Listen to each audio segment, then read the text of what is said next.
First of all, thank you. You represent 1% of the American people. None of you have to be here. You all decided to be here for your country.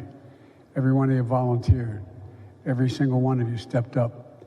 And the rest of the 99% of the rest of the country, including me, owes you. That was President Biden addressing troops with the U.S. Army's 82nd Airborne Division today. Biden speaking alongside Secretary of Defense Lloyd Austin. Today's visit to Poland so far really focused on the enlisted service members and obviously the most vulnerable people in the Russia-Ukrainian conflict, as Poland has taken in so many refugees. For the very latest, we want to go out to our chief White House correspondent, James Rosen. Good afternoon, James. Bianca, good afternoon to you. As you just mentioned, President Biden a short while ago finished his remarks to members of the 82nd Airborne Division in Jastrzębie-Kozice, Poland, about 3.5 hours south of Warsaw. The commander-in-chief greeted the troops at the G2A arena near that airport, while some of them were getting haircuts. And then the president enjoyed pepperoni and jalapeno pizza with them, at one point dabbing at watery eyes from the jalapenos, then rising with his half-eaten slice still in hand to walk around and thank some more troops. U.S. officials say the 82nd has been participating in combined arms live fire exercises with Polish and British forces, as well as cold weather and mountain training and cultural exchanges, including visits to Catholic bishops and the Auschwitz-Birkenau extermination camp. The president was also set to meet there with a small number of Ukrainian refugees who have crossed the border into Poland, more than 2 million of them since the Russian invasion began a month ago. The U.S. has agreed to accept up to 100,000 in coming weeks.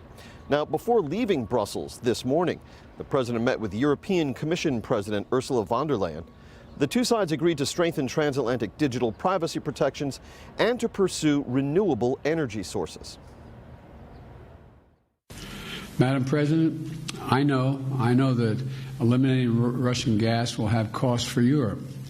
But it's not only the right thing to do from a moral standpoint, it's going to put us on a much stronger strategic footing.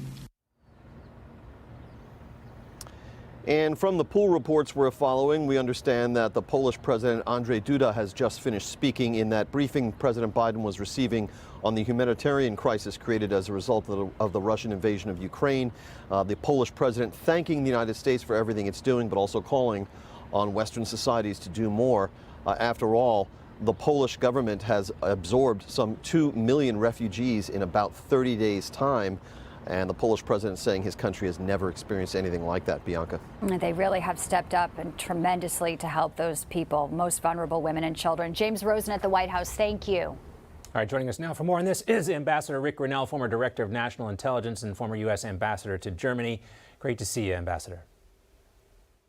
Thanks for having me. All right, so President Biden has promised that troops would not set foot in Ukraine, but we also want to take a listen to what he told the members of the 82nd Airborne today. Take a listen. And you're going to see when you're there, and some of you have been there, you're going to see women, young people stand in the middle in front of a damn tank, just saying, I'm not leaving. I'm holding my ground. They're incredible. What's he talking about there, Ambassador? Look, he mumbles, he's unclear. Sometimes he wears a mask, sometimes he doesn't. The troops aren't standing for him when he walks in the room. We see this as incredible weakness. We see this as something that's really unclear to the American people. He's saying that sanctions don't work. Now he's talking about putting troops inside Ukraine.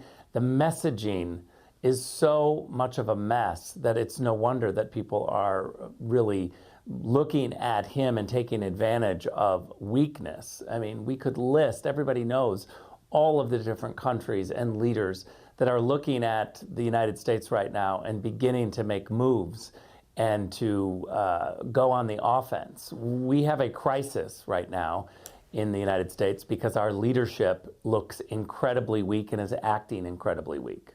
You know, at first you hear that from the president and you think, well, maybe he's just talking about the footage. We're all seeing this stuff. It's all over social media and TV. But he said, when you're going to see when you're there.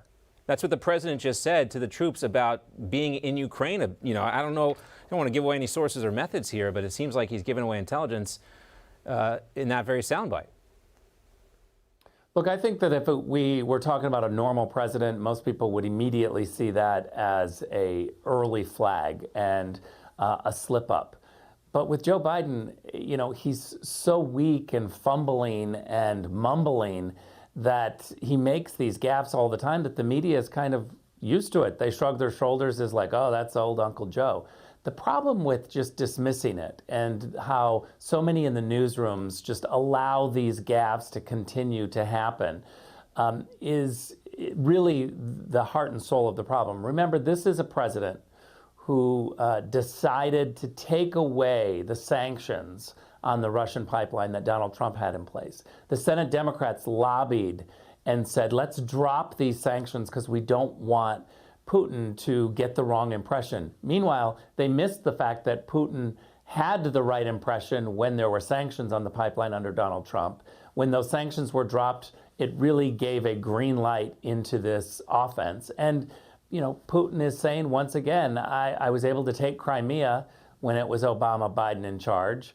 And now that Biden's there fumbling, talking about, you know, every unclear message possible, he's going to take advantage and try to take a part of Ukraine again. Look, there's one point that I have to make, is that in the press conferences yesterday, President Biden signaled in a question that it's up to Ukraine to figure out if they want to swap land or redo borders.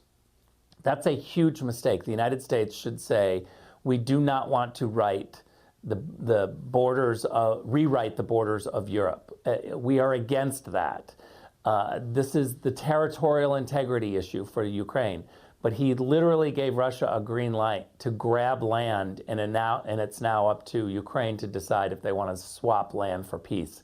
It's a terrible, terrible message. And there's also some reports out there that the Biden administration is trying to pressure Zelensky into accepting this, rewriting the borders in Europe. But, you know, going back to what you were saying about how compliant this press corps is and how they're almost kind of like, you know, holding his hand through this process. You know, yesterday he actually blew up on some members of the press for asking some questions, and we can take a look at that. Here it is.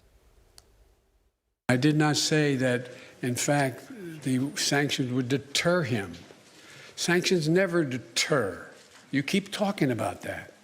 Sanctions never deter. Of course, we could play the clip. We don't have time for it, but we have basically almost every single member of the Biden administration prior to this saying that sanctions are meant to deter. So what's going on here with this? Well, look, the press didn't push back. There's just totally dutiful. Cecilia Vega from ABC asked 2 questions. Joe Biden said, no, no. That was his response. And she just moved on. There was no pushback. There was just an acceptance that, okay, there's my answer, and I'm gonna move on. That's not what they did with Donald Trump. It's certainly not what they did with other Republicans. I think that we have a crisis in Washington because the media is literally running cover for the ruling party. They're not doing their job. You know, and President Biden mentioned January 6th. He mentioned Charlottesville, Virginia. You know, talked about domestic politics.